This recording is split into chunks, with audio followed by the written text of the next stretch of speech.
আরে আরে তোমাদের কি হয়ে গেল? তোমরা এভাবে লাফিয়ে লাফিয়ে আত্মহত্যা করতেছো কেন?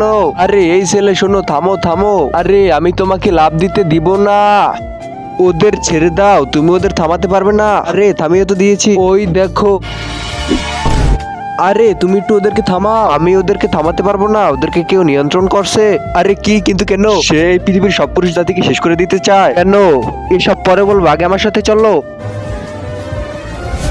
দেখো এই সেই ডাইনি যে মানুষদের নিজের নিয়ন্ত্রণে এনে তাদেরকে মেরে ফেলছে, কিন্তু তার প্রভাব আমার উপরে কাজ করলো না কেন? কারণ তুমি গলায় রুদ্রাক্ষর মালা পরেছো। কিন্তু আমরা তো সবাইকে রুদ্রাক্ষর মালা পরাতে পারবো না, তাহলে তাকে থামাবো কিভাবে? যতক্ষণ না সে প্রতিশোধ নেয় সে থামবে না। কিসের প্রতিশোধ? অনেক বছর আগে সে এক ছেলেকে ভালোবাসতো। বেবি, আমি তোমার সন্তানের মা হতে যাচ্ছি। কিন্তু ছেলেটি চাইতো না যে এই কথা সমাজ জানুক, তাই সে মেয়েটিকে মেরে ফেলেছে। এখন সেই মেয়েটি ভয়ঙ্কর ডাইনিতে পরিণত হয়েছে। যতক্ষণ না সে সেই ছেলেটাকে মেরে প্রতিশোধ নেয় সে শান্ত হবে না। চলো তাহলে ছেলেটাকে খুঁজে বের করি। আমি তাকে খুঁজে পেয়েছি। কোথায় সে? এই দেখো।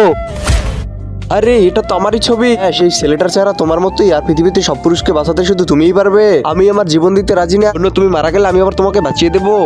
ঠিক আছে গুরুজি, চলুন। আমাকে কে মুক্তি করলো? শোনো ডাইনি, তোমার সেই ছেলেটিকে পেয়ে গেছি। এই না, ওকে মেরে ফেললো। তুমি আমার সাথে প্রতারণা করেছো। আজকে তোমাকে আমি মেরে ফেলবো, আমার হাত থেকে কেউ বাঁচাতে পারবে না। এই দেখো, তোমাকে আমি মেরে ফেলতেছি।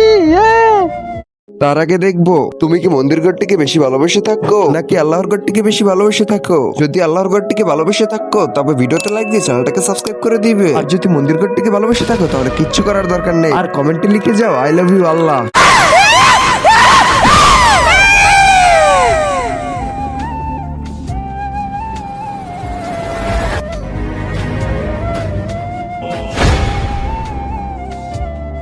আরে আমরা সফল হয়েছি, তোমার জন্য পৃথিবীর সব পুরুষ বেঁচে গেছে।